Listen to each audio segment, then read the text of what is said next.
دۆخی کەرکووک و ناوچەدا بڕێنراوەکان لەگەڵ ڕووداوە ئەمنیەکان و هەوڵەکانی تاریب و دۆخە سەربازیەکەیدا درێژەی هەیە. ئەوەی بە چارەسەری ئەم دۆخە دەزانرێت تەنها ڕێگا یاسایی و دەستوریەکانە. قیادەی کوردی یەک بگرێتەوە و بتوانن لە ڕێی دەستور و یاسا ئەم کێشانە حل بکرێ و بنەڕەتی بکرێت، یعنی دەکا هەر فترەیەک و هەڵبداتەوە بە عسکەرتاریەت و یان بەهێزێکی نامۆی ناو شارەکە نییە.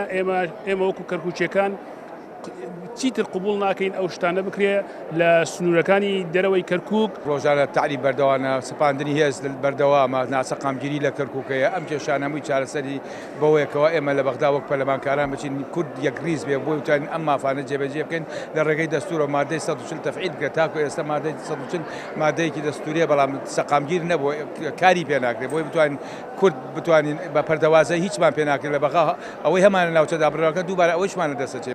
ناکۆچیەکانی نێوان لایەنەکان لە هەرێمی کوردستان لە ڕابردوودا بەردەوام ڕنگدانەوەی لە ناوچەدا بڕێنراوەکان هەبووە. لە ئێستادا وا پێویست دەکات ئەم ناکۆچیانە دواسنووریان هێڵی 36 بێت و لە کەرکووک و ناوچەدا بڕێنراوەکان کوردایەتی و شەڕی بەدەستهێنانی مافی نەتەوە بکرێت. حزبەکان یەکەم کاری ئەوەی کە لەم کەرکووکە بیکەن من پێم وایە پێویستیان بەوەیە ئاشتی و تەبایی دروستکەن، هەرچەندە ئاشتی و تەبایی بەس بە یەکێتی دروست نابێت لێرە لەبەرەوەی کۆمەڵی خەڵکی تری بڵێن شۆڤێنیمان هەیە لە نەتەوەکانی تر ئەمانە زۆر جار هەوڵە دەن وەزەکانی هێرش تێبدەن، ئەوەی شێکێ لە تاسیرەکانێتی. بەڵام ئەیگەڕێنمەوە بۆ ئەوەی کە جارێکی ترێڵێمەوە بەرپرسیاری یەکەم بەرامبەر ئەم کەرکووکە بە تایبەتی و حکوومەتی هەولێر کە باسی مادەی 140 شتانە بکەین، ئەوان بەرپرسیارن چکەمەوان نوێنەری هەموو کوردن لە بەغدا، نوێنەری بەس شارێک نین. پێویستە لایەنە سیاسیەکان هێزە کوردیەکان بە یەک دەنگ و بە یەک ڕنگ و بە یەک پاکێج بسنە بەغا.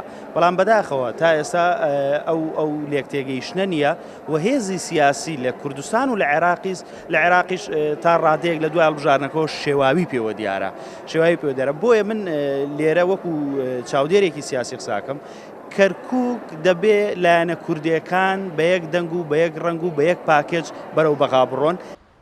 دۆخی کەرکووک لە قۆناغی داهاتوودا پێویستی بەکاری هاوبەش و خەمخۆرانی لایەنە کوردیەکان و سیاسەتێکی نەرم و ژیرانەیە بۆ بەدەستهێنانی مافەکان و کۆتایی هێنان بە شۆڤینێت و تعریب و عەسکەرتاریەت. کارۆن محەممەد کورد، ساد نیوز، کەرکووک.